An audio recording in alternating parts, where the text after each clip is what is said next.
My name is Scott Beilfuss, and I'm running for House District 55 in Colorado. So can you describe your district and the values that you see that are part of your district? My district is a core of Grand Junction, kind of. If you were downtown at like 7th and Grand, if you do a 5 mile circle around that, that's kind of my district. So it's a little bit more urban. A lot of transplants in that area, so a lot of people that are coming here for the outdoors. They want a clean environment. They're very interested in climate change, and a lot of people that need health care. So and good schools for their kids. So it runs the gamut, as far as what they're interested in. But Colorado's got a lot of challenges right now, and Grand Junction isn't immune from that. What do you see as the three primary issues that you can take to the state level to represent the values of your district?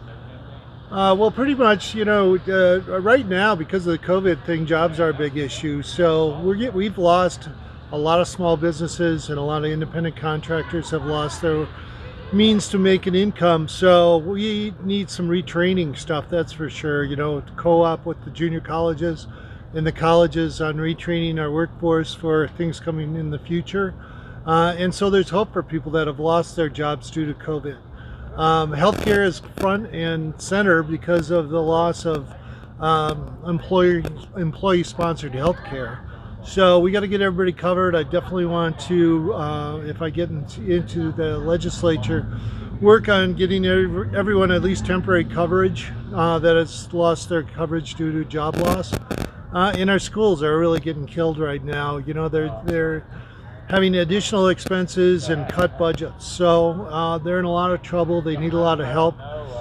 In the secondary schools are also getting hurt. So we got to find affordable ways to get our kids into college so that they don't come out with $1 zillion in debt.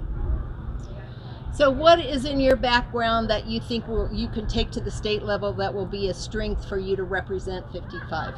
So, I was a small business owner for 30 some years. Traveling sales rep, worked with all the counties on the western slope, which really gives me a good feel about the people I'd be working with. Worked with schools and colleges, which is very helpful because that's 40% of the state budget is education. As a small business owner, I know some of the challenges economically, tax-wise, the impediments to opening a small business. So I would work on cleaning that all up and getting people up and running that want to start a small business quickly. I've also worked with retirees. So we have an aging population here and a huge demand for services for that aging population. On one hand, it's going to be good for our hospitals and clinics. They'll have new customers, higher usage age group. But on the other hand, we need a lot of help. And we've lost a lot of young people in the valley due to moving away. And so we need to bolster our workforce here, and especially in the healthcare area, to help people age in their homes and get the help that they need. I want to ask you, during COVID, has it been frustrating for you to get your message out? It's really changed the way that that you campaign. So can you talk about that a little bit?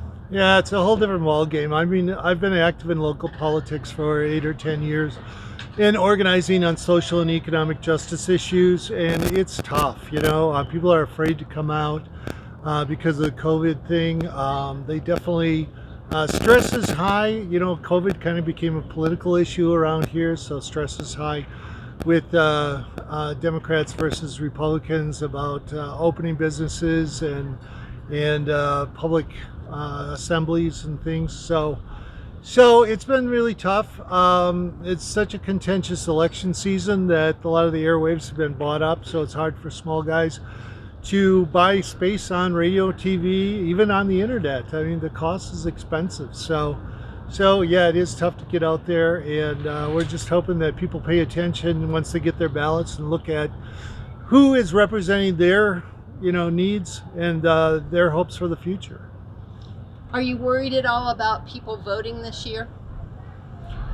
I wasn't. I think people were very engaged in the election process this year, but some of the dialogue that was going on in the last debate about voter suppression.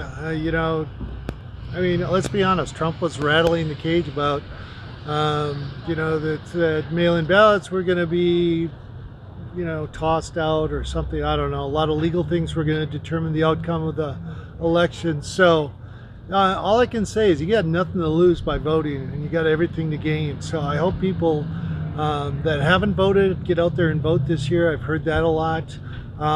We in our office we had a lot of people coming in that have never been active in an election, never given a nickel to either of the parties, and they've been coming in and giving money. So there's definitely an undercurrent of interest. It's just a matter of how big that undercurrent.